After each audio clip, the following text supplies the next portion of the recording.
Mhm. It's a fantastic show. It is a fantastic show. I do understand some people fell in love with uh with these characters, but the show is not good because everybody survives. It's good because of the writing and how it makes you feel between the anger and sadness and all that. I mean, if it moves you, then it's a great story. You know, it doesn't have to go the way Mhm. you want it to. If that's what you want, to make your own goddamn story. I don't understand people, man. Swear to God. Right? And you told me that, if people just don't quit on it and stick with it, then in the end, it might win you back over, right? Um, I will tell you that you are in for an amazing story, and if you pay attention to this story, it is going to be beautiful. You are going to feel happiness and sadness. You might even tear up a little bit, but it is definitely going to be worth the ride. And I know it doesn't seem like that right now. It absolutely does not seem like that right now. You're like, "Oh, you killed my favorite person." Okay? And just relax and watch the show for what it is. Not for what you want it to be, but for what it is. And then try to just have an open mind and watch something amazing, because I'm telling you right now, as somebody who's watched movies and played video games since I was a child, it's probably one of my favorite things. I've never seen a story written this well, especially for a video game. I mean, think about how video games do not have a really good track record as far as uh, turning a video game into a movie or a show. They've actually been pretty shit. Right, but this is something special, and the more you watch, the better it is going to get, and those people who are not watching will either miss out on a fantastic story, or will see what everyone is talking about later and come back and finish it. But I'm telling you, this story is something special, and you will not regret it. Pay attention. Look, I'm upset. I'm upset they killed him off. I knew it was coming because I had it spoiled for me, but I'm not happy about it. I think that it's risky, and I'm not sure if it's gonna work for a TV show the way it could work for a video game to kill off one of your only 2 main characters and then try to, have Bella as Ellie carry the show now, and along with Dina, who personally, I think Dina is she's cute and I like her, but I don't think she's that strong of a character. We'll see. Hopefully, she will develop. We'll see more layers to her. And then Tommy is definitely a weaker character than Joel, but I will give him his props. He showed off his acting ability in ways we haven't gotten to see yet in this episode, episode 3. His grief for Joel, he did an amazing job with those scenes. I think they just need to flesh out that character more. I'm willing to have faith in the show that they can do that, and give it a chance. So, I you mean, know, when I hear people say that they hate it, and I'm not going to do this. I would never do this, but I feel like I want to just bleh, just word vomit and tell these people how the show is going to go, so they go, "Oh, that sounds really cool," and then you just want to say, "Yeah, now shut up and watch the show," you know, because it's that good. But there's a recurring theme that happens in the show, and I'm pretty sure like a lot of people hadn't paid attention to it, or either that or they just don't care. But it keeps happening over and over and over again, and you kind of understand why things are happening the way that they happen. Look what happened with Joel and how he lost his daughter and how he was just filled with so much anger and hate, and how he lost Tess and he was just bitter and upset, and he didn't seem to care about anything that he was doing. Right now, he had done that to Abby, who yep. in turn is now upset. She's full of anger. She's full of vitriol. She doesn't care about anyone or anything because she's just so full of rage.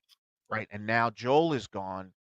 And now Ellie is entering that same phase. So when does it stop? How does it stop?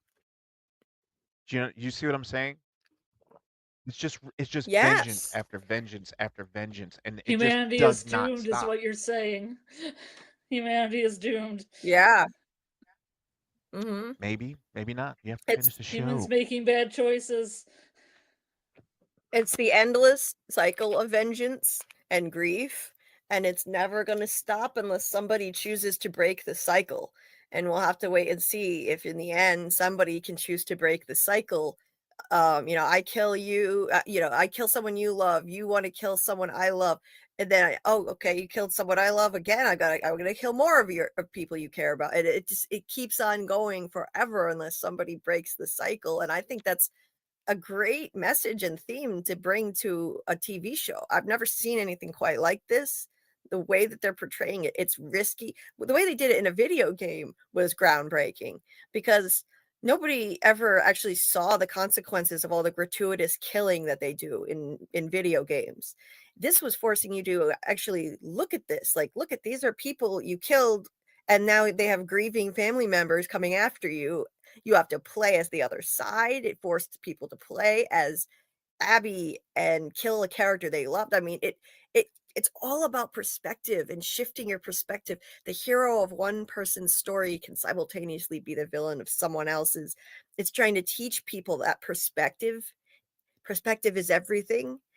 Right. It's trying to teach people about empathy, learning how to put they literally put people in someone else's shoes by forcing you to play as the other team, and, too many people in this world don't, have empathy, don't have the ability to do that, and that's what's so wrong with this world, so I commend the show for trying to send these messages. I really do. Now Yeah. I think that they could have done a better job with trying to generate empathy for Abby, and I hope that they could turn this around because I think some of the writing of it made it very difficult for people to empathize. They made Joel more sympathetic than ever in episode 2, having him save Abby, and then she still kills him anyway. They showed her looking sadistic. They really kind of portrayed her like a sadistic sociopath, the pleasure that she took in killing him. And I think that was a mistake. I think they shouldn't have portrayed her as that bloodthirsty, but maybe there's a lesson in it and there's a reason why they did it. The only other thing I would say is the thing I'd say is definitely a mistake is the used exposition instead of showing her finding her father's body in her dream. Exposition is not a good it's not an effective means of storytelling in movies and TV. You need to show, not tell. So that's where I do think they definitely made a mistake. In her nightmare, she sees herself who warns her, "Don't go in there. You're he's dead. His brains are on the floor." We needed to see that. We needed to actually see her find her father's body, and it would have been a perfect bookend at the beginning of the episode to see that, and then at the end to see Abby with Joel's body. He's like her dad. And we could have maybe begun to feel empathy that way, just seeing the comparison between them. So I wish they would have done that differently. I think that was a mistake. But other than that, I'm gonna I'm gonna still stick with this show and see if they can pull this off. See if we can feel empathy for Abby. I'm an empath. I can feel empathy for pretty much anybody. It doesn't matter how much you hurt me. I can still feel empathy. So maybe if it can make me feel empathy for her, I mean that's not saying much, but I'm gonna try. Right now it's kind of hard. Scarlett, what do you think? I think that they also show with what I've seen of Abby is that she isn't even liking her vengeance. She's like going through it, but still not getting anything from it. She didn't look like she felt any peace when Yeah, she like was she was walking still kind of away. in agony. Yeah. Her face was like, her forehead was all tense, Hmm. and she did not look like a person who was satisfied or relieved by getting that vengeance. You're right. Hmm. Yeah. She had It's been like looking the for him for a while. Mhm. Yeah. Scarlett what? I was gonna say it's like any revenge thing. I was gonna say the Princess Bride, but that's a weird cut. Mhm. You ever see Princess Bride and then he like kills the guy, but I then he love doesn't know what Princess to Bride. do? It's an amazing movie. Well, I was thinking that, or I was thinking the dog in Westworld, that the Greyhound that finally gets a cat and kills the cat and then doesn't know what to do. That kind of vengeance. They don't know Mm, what to do anymore. It was her whole purpose, and now what's she gonna do now? That was right. her Type of whole thing. purpose. In the Yeah, game, she was very buff. She had yeah. planned for this day. She had set this up. She had gone through the scenarios again and again in her mind, and how it was going to go, what she was going to say, all of that. And then the moment finally came, and you saw her spewing all that exposition because she didn't Mm, know what to do. Right? They don't show her in the game compared to the show. They don't show her finding her father's body. Right? They mhm. just they show them they show what Joel did, and now he has to deal with the consequences, right? You're not supposed to like Abby. You're supposed to be upset because that Okay. makes it that much difficult to understand where she's coming from, right? I didn't have a problem understanding what Abby was going through. Like I could completely see it from the other side. He killed her father. He was trying to save the world, and he took that from her. No one understood the relationship between Ellie and Joel. They just thought he just did this. He ended the world for no reason. He killed the scientist and broke up this family. And in the way that this is different, you're not dealing with a show or a game where you shoot someone or you take the life of someone and then boom you're down the road and you don't have to deal with that ever again except for your own conscience. That's not this. In many of the situations in this, not only do you have to deal with the person that you whose life you've taken, now you have to deal with the relationships that that person has cultivated, like with Eugene and his wife, the psychiatrist. She has to deal with the Mm, fact that she still has to look at Joel, or had to look at Joel and help him, even though Joel had taken her husband from her. So that had to be tough. Abby's father, Ellie. Ellie had no father. Joel had to step in. Joel's brother, the relationship that he had with his brother. He didn't want to stay with his brother. Why? Because he had lost his daughter. So all of this pain and all of these relationships are torn apart, absolutely destroyed because of all of the pain that they've gone through. So it's not just the killings, it's the relationships are also being strained and ripped to shreds. mm-hmm. And I think it's genius actually that the game did this, that it was a risky thing. I know it caused backlash with the game. Tony said that some people wanted to return the game and like Yep. you know, because they were like, "What the hell is this?" And I was told that it forced people to play as Abby first. You had to go back and forth. You were Ellie and then you were Abby, and they both had their own, like each one was tracking the other. Ellie was tracking Abby, and Abby was trying to deal with what she had just done. So yeah, you had to be both. I don't know if you had to be Abby. I don't think you had to be Abby while she was doing what she did to Joel. I think that was just a cutscene. But Yeah, I think Yeah, so. You were playing Ellie at the time. yeah. I think it's genius. It reminds me a lot of a Twilight Zone episode about seeing things through someone else's perspective, seeing through the enemy's eyes.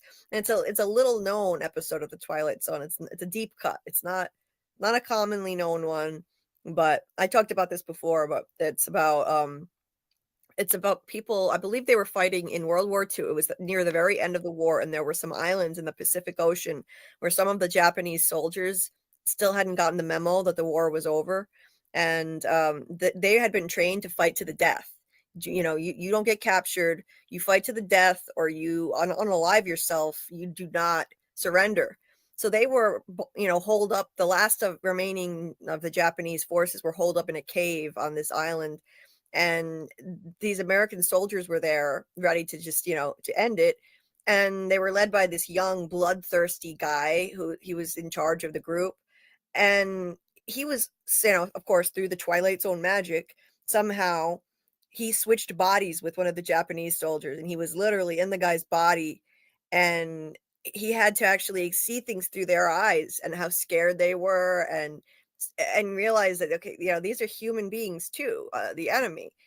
And when he switched bodies and he turned back into himself at the end, he chose not to decimate them like they were planning on doing. He was gonna just wipe them out needlessly. They didn't need to. They were outnumbered. So he showed them mercy, and the episode is called "A Quality of Mercy." And this show is trying to teach a lot about that too: empathy and showing mercy even to your enemies, the futility of vengeance. So really, give it a chance. I would say to people who are just trying to throwing it away, because I understand emotional attachments to characters are powerful. I get that, but try to look at the big picture is what I would say. Look at the big picture.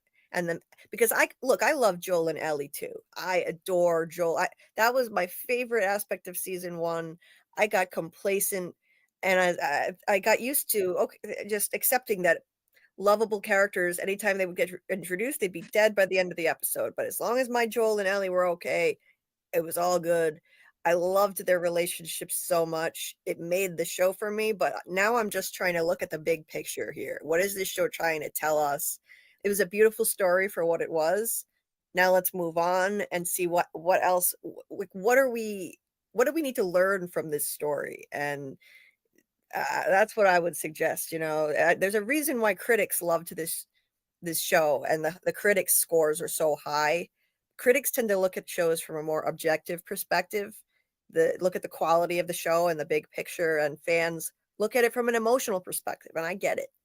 But anyway, that's my rant on that. And then there are some people who take sides like this. I think in the end, we're going to see the big picture and realize that it's really not about taking sides. It's not us versus them, black and white, right versus wrong, good versus evil. It's ambiguous in this show. That's what's another genius thing about it. It's ambiguous like that. There's no really clear cut right or wrong. And, it's all a matter of perspective. That's what I would have to say about that. Yeah. I mean, have uh, look at how many people Joel took out, or Abby or Ellie, but look at their life. Look at how destroyed their life was. Abby had nothing. Ellie had less than nothing. The only person she had was Joel, and he was taken from her. And Joel only had Ellie. They had Yeah. nothing, and they were doing. Abby lived for that revenge, and so did Ellie. Ellie just lived to be with Joel, and vice versa. And Right. now look, she's going after Abby for Joel. For what? To feel better? Mhm. They have no life. There's nothing for them to cling on to. They're just doing this because they feel as though they should. Yeah. So, Yeah. Look at their lives. That's the key. That's where the empathy comes in. Look at things from their perspective. Look at what they're dealing with in their lives. And yeah, I've heard some crazy things about Joel, how in the video game you see more of the horrible things he did after his daughter died. He killed a lot of people, and for no reason. Him, Tommy, and Tess. But from what I've heard, though, I mean, they said in this episode that he was lashing out at the world. He was late, and Tommy said he doesn't want to see Ellie go down the same. So the title of this episode is Paths. And Tommy said that he doesn't want to see Ellie go down the same paths that Joel did. He's worried that she maybe learned that behavior from him, from being influenced by him, because when he lost Sarah, he did a lot of damage, and he did kill a lot of people. I don't know what the circumstances were of that. They didn't show us much in the show, but he was lashing out at the world. He was angry at the world because he lost his daughter. He lost the only thing that mattered to him, and he never healed from it.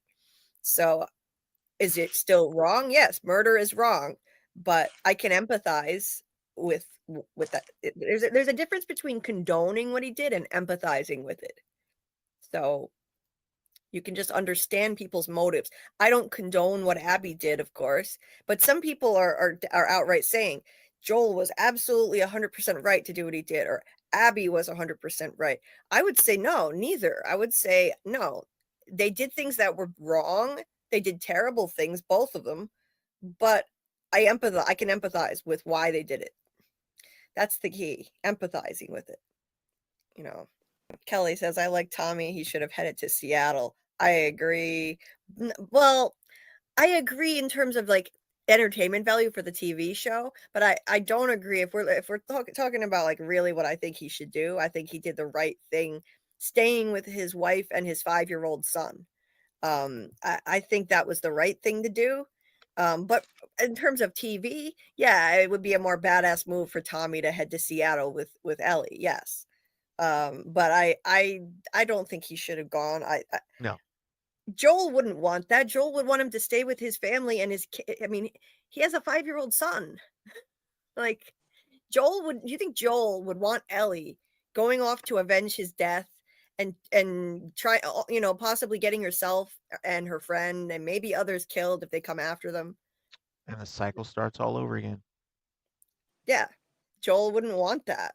So I stand by what I said in my episode 1 deep dive. I said if Abby kills Joel, I'm going to say the same thing about Ellie that I said about Abby, that vengeance is not going to solve anything, not going to bring them any peace. It's not going to bring anyone back from the dead. So I say the same thing. Ellie should not be doing this, but if she wasn't doing it, well, then we wouldn't have a TV show. And they're trying to teach us a lesson about the dangers of vengeance and the futility of it. So anyway, KP says, I didn't understand the episode at all. Maybe I was just bored. This was a setup episode. I think we're about to get an episode with a lot more action, but it slowed down a lot. I know it, and it was setting things up for what's to come. I have to deal with the law. You have to deal with the loss because you got to remember, they didn't deal with the loss of Joel in the last episode. He died and then dragged him back to town, and that was the end. So now you're dealing with Ellie having to realize that he's gone, and she wakes up and she sees it again as she's laying in that hospital bed. And you get the perspective from his brother, and then this small squabble between Ellie and Joel's brother, as he's telling her, don't talk to me like that, like I didn't know him. So everyone's still just kind of reeling, trying to find themselves and figure out what they're going to do.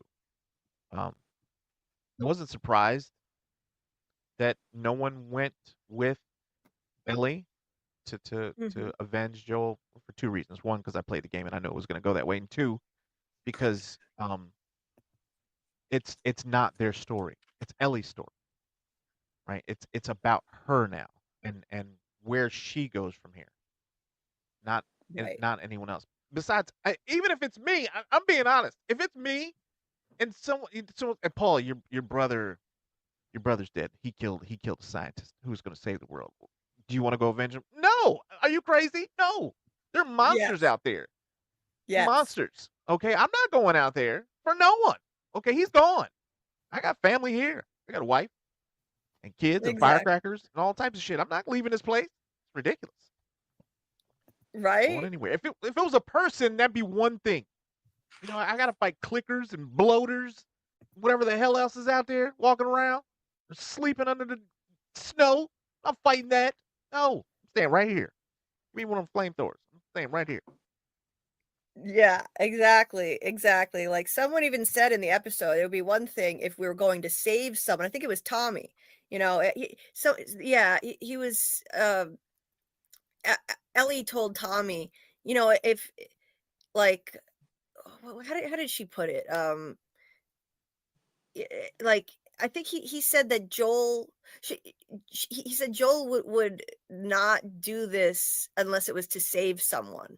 If it, she said, I think she said if it were you, Joel would go. Joel would go, and Tommy said only if it's to save me, to save me. But there's nobody to save. Joel is already dead, so they are not. This isn't a rescue mission. This is a revenge mission. That's the difference. And Joel at this stage in his life, no, he wouldn't do that. Because he had a surrogate daughter to stay there for. And Tommy has his son. That's a difference from the game too. I heard he didn't have a son in the game. So now he has even more to lose and more reason not to go. So I get it. I get it.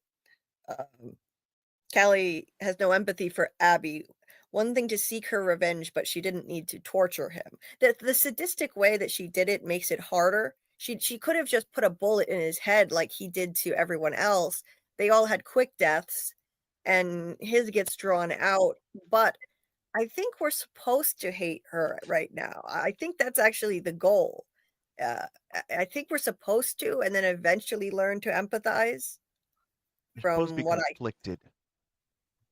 You're yeah, supposed to be conflicted. I don't know that you're supposed to like her or dislike her, but you're supposed to have to, deal with it. You know, figure it out for yourself. I guess. So yeah. Samuel, yeah, we'll see it eventually. We'll probably see it eventually.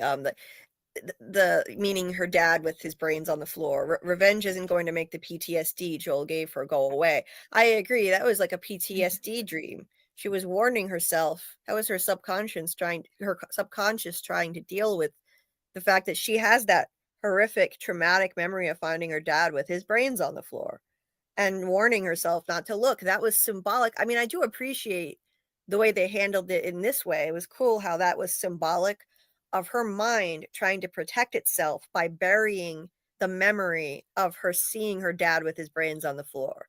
That was what that dream represented. When you're traumatized, you try to bury memories, but they come back in the form of nightmares. And even in her nightmares, she didn't see it because she's blocking it out. I know what that's like. I block things out when I'm dealing with trauma too. So I get it. I still think it would have been more effective to show it on screen. And if they show it later, it won't have the same impact as it would have if we had seen that in the same episode as Ellie with Joel dead. The bookend aspect of it, that would have been amazing to me, but they chose not to go that route, and it is what it is. Jen, yeah, I think they should have showed more parallels between Ellie and Abby. They lost an opportunity with that and with the time jump of 3 months too. Yeah, it was a big time jump. But I guess they had to keep things moving. They couldn't show us the slow process of rebuilding that settlement. They needed to keep it moving. I get yeah, why they did the time jump, you know. and you don't want to keep showing them mourning Joel. I mean, it would just be like a waste of time. I think. Um, Not that mourning Joel would be a waste, but you have to start heading in the right direction. Like, what are we going to do now?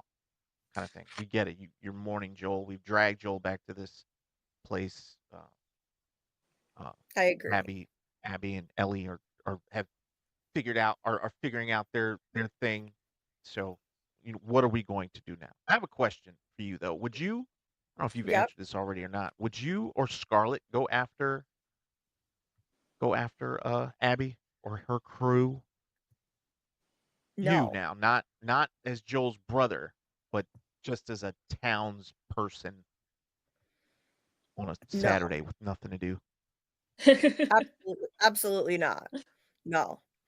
I would not go. I would not go. I mean, nobody can know exactly what they would do if they were in Ellie's position. Nobody would know unless you've lived it, but you can only imagine what you would do in these situations.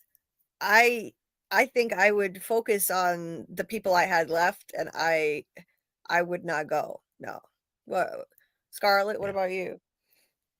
I would just try to do more things that were positive with my group instead of leading them down a path that might get some of them killed as well. Yeah. Yeah. Because people always bring their entourage with them, Yes. and Yeah. always somebody from the entourage gets killed. Inevitably. Yeah. Inevitably, yeah. Yeah. And they're not I So why agree. not just try to build things up in a positive way? Try to find things, to protect yourselves, and care Right. about yourselves, your own tribe, The ones you have left, the I ones feel you like have that's left. Yeah, exactly. exactly. That's the smartest thing that you can do in a situation like this, and that's what Joel would want for his loved ones.